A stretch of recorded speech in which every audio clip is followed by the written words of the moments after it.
J'ai attrapé le dernier petit soldat pour mon fils. Et avant même que je puisse le mettre dans mon chariot, un agent de sécurité était déjà dans ma face. L'agent de sécurité a dit, écoute, j'allais prendre ce jouet pour mon gosse. Tu peux pas en trouver un autre? J'ai répondu, désolé mec, mes gamins ont tondu toutes les pelouses du quartier pendant plus d'1 mois pour économiser assez pour l'acheter. Il m'a lancé un regard noir et a dit, t'es qu'un connard privilégié. Et ça ne... Je me suis figé, confus. Quoi? Il a continué. Je vois bien que t'es le genre de con qui, quand il n'obtient pas ce qu'il veut, il pleure comme un bébé jusqu'à ce qu'il l'ait. J'étais complètement soufflé par les suppositions délirantes de ce type. J'avais été un marine d'élite dans l'armée et on pouvait dire plein de conneries sur moi, mais me traiter de chochotte pleurnicharde, c'était vraiment dingue. J'ai pensé à remettre ce type à sa place, même s'il portait son badge ridicule de flic de pacotille, mais j'ai préféré m'abstenir et je suis parti. Alors que je m'éloignais, il a dit, c'est bien ce que je pensais. Au moindre conflit, tu te dégonfles. Je me suis arrêté, toujours dos à lui, puis j'ai souri parce que c'était évident que ce connard faisait tout pour me faire péter les plombs. J'étais plutôt fier de moi d'être parti. En arrivant à la caisse, je me suis retourné et j'ai vu l'agent de sécurité surveiller chacun de mes mouvements. Les rouages tournaient dans son esprit. Il s'est approché et a dit, monsieur, il faut que vous veniez avec moi. La caissière et tous les clients me regardaient comme si j'étais déjà un criminel. J'ai demandé pourquoi je devrais faire ça. Le flic de pacotille a répondu, tu veux vraiment que je le dise en public? J'ai accepté et j'ai dit, ouais, vas-y, dis ce que t'as à dire. Il a secoué la tête et a dit, je sais que t'as volé quelque chose dans le magasin et je vais devoir appeler la police. Maintenant, tout le monde me prenait vraiment pour un voleur pourri. Il a mis sa main sur son taser et a dit, rends pas ça plus difficile que ça doit l'être. Je me suis dit, si ce taré prépare quelque chose, il me faut quelqu'un pour témoigner de notre échange. J'ai dit, d'accord, mais je veux que ton responsable soit présent. Ses lèvres se sont crispées. Ça l'a déstabilisé. Il a dit, ça me va. Je l'ai suivi jusqu'au fond du magasin et on est entré dans son minuscule bureau, métaphore de sa minuscule bite. Le responsable est arrivé et a demandé, qu'est-ce qui se passe? Avant que je puisse dire quoi que ce soit, l'agent de sécurité a lancé. Il a volé quelque chose et je l'ai vu faire. Et quand il m'a vu, il l'a vite remis en place. Là,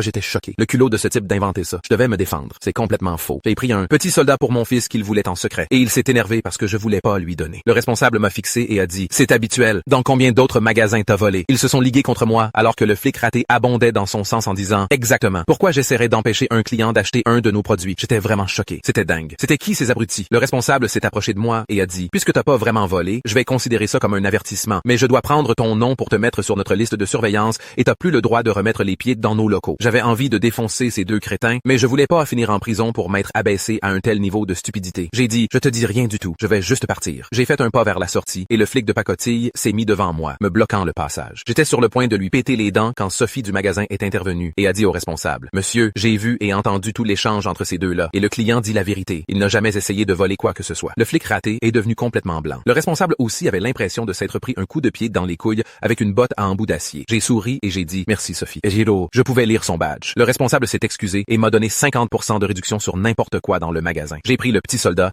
et j'ai décidé de remplir mon chariot avec plein d'autres bonbons et jouets pour mon gamin. J'ai regardé et j'ai vu le flic de sécurité se faire virer. Environ une semaine plus tard, j'ai vu aux infos locales qu'il avait été arrêté pour avoir volé le même petit soldat dans un autre magasin de jouets.